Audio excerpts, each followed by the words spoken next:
Welcome again, friends. Let's learn some more fundamentals. Tutorial video in Beginners Bioinformatics series. Today we will learn about PubMed database and how can we retrieve data from PubMed via simple and advanced search options. PubMed is a database of publications in medicine. PubMed was created in January 1996. It's a part of free search engine Entry, which retrieves information from Medline, PubMed Central or PMC, and Bookshelf databases. Medline stores references and abstracts for publications in the field of biomedical, life sciences, behavioral sciences, bioengineering, and chemical sciences. PubMed stores more than 30 million abstracts and citations of biomedical literature. The largest component of PubMed is Medline, which stores primary articles from journals and provides links to publishers' websites where user can purchase articles or access these through institutional access. PMC database, the second largest component, is a full text archive where journal articles reviewed and selected by NLM are archived. PMC articles are available free full text. The third component of PubMed is Bookshelf, which contributes book citations, some individual chapters, reports, and other documents related to biomedical, health, and life sciences. How to search PubMed? PubMed can be searched through simple search or advanced search.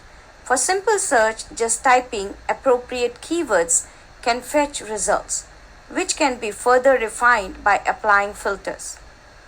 Each result has a unique number ID or PMID. Using PMID can retrieve the article in a fresh search. Let's start with general or simple search on PubMed. We begin by typing some keywords like high blood pressure.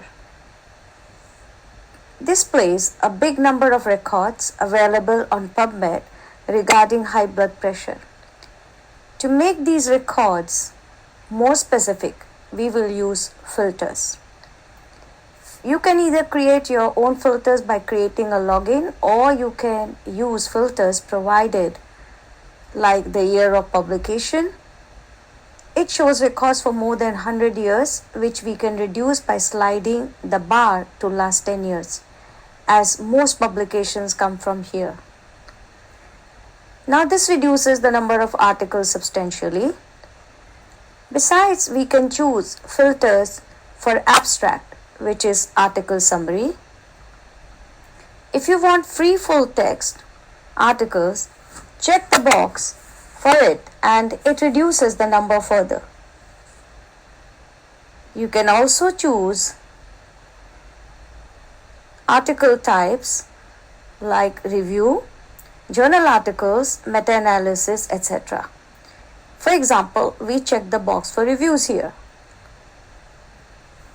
You may also choose a publication date, last 10 years or 5 years, or you can also create your own custom range. So here you have the year, month, and date to fill in.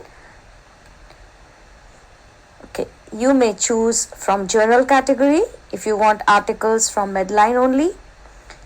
You also have additional filters. Let's observe something interesting.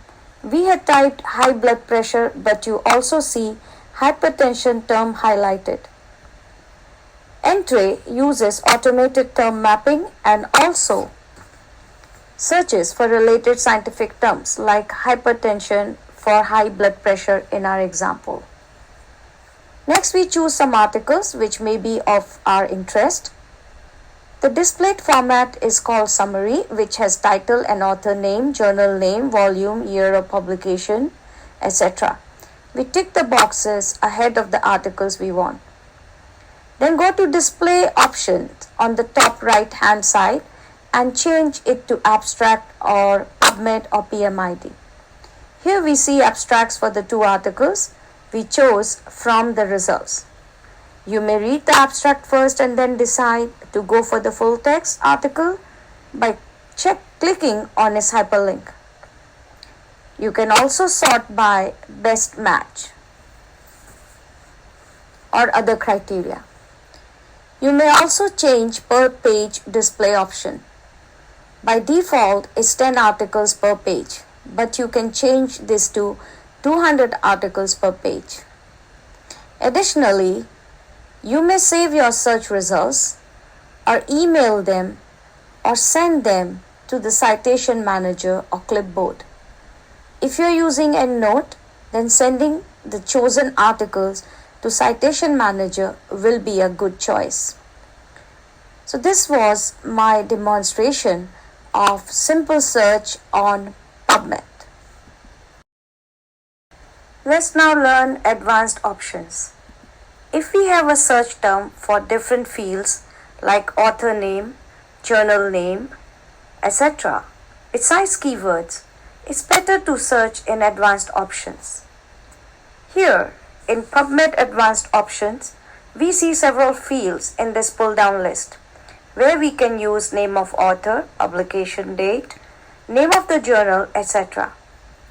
We can use search keywords in title or title abstract fields. Advanced search allows to search for complex combinations. For example, I would like to look for articles on diabetes type 2 but not diabetes type 1 in title field. So I choose title field and I type diabetes type 2 and press add. Now the term moves to the query box as you can see here, and then we add next term in the title field, which is diabetes type 1. Since I don't want diabetes type 1 to appear in my titles of the search results, we will use Boolean operator not. There are three choices for Boolean operators: and, or, not. I chose not here. Now my query box has diabetes type 2 in title field, followed by not, and then diabetes type 1 in the title field. If I want to add one more search term additionally, that is insulin in all fields, I type insulin in under all fields option and add to query box by choosing Boolean operator and. Okay, now we press search and we get 25 results. Upon checking these results, they all show diabetes type 2 in their title field, but none of them shows diabetes type 1. Insulin term may or may not be present. Diabetes type 1 was excluded in our criteria, so we do not see it here. We can include additional filters if we want, as we had learnt in simple search options additionally. Now, if you want to use a previous combination you had used earlier, once again you have to check history and search details box. You don't need to recreate the combination again. You just use add query option under actions. It will be added to your query box again.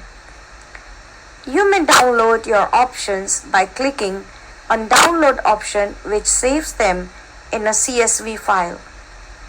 So this was my demonstration of advanced search options in PubMed.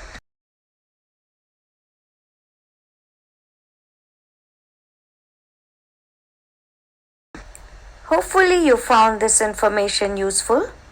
Hope you are enjoying these tutorials. Please like and subscribe to my channel and keep me going. Bye bye and see you soon for the next topic on this series. Thank you.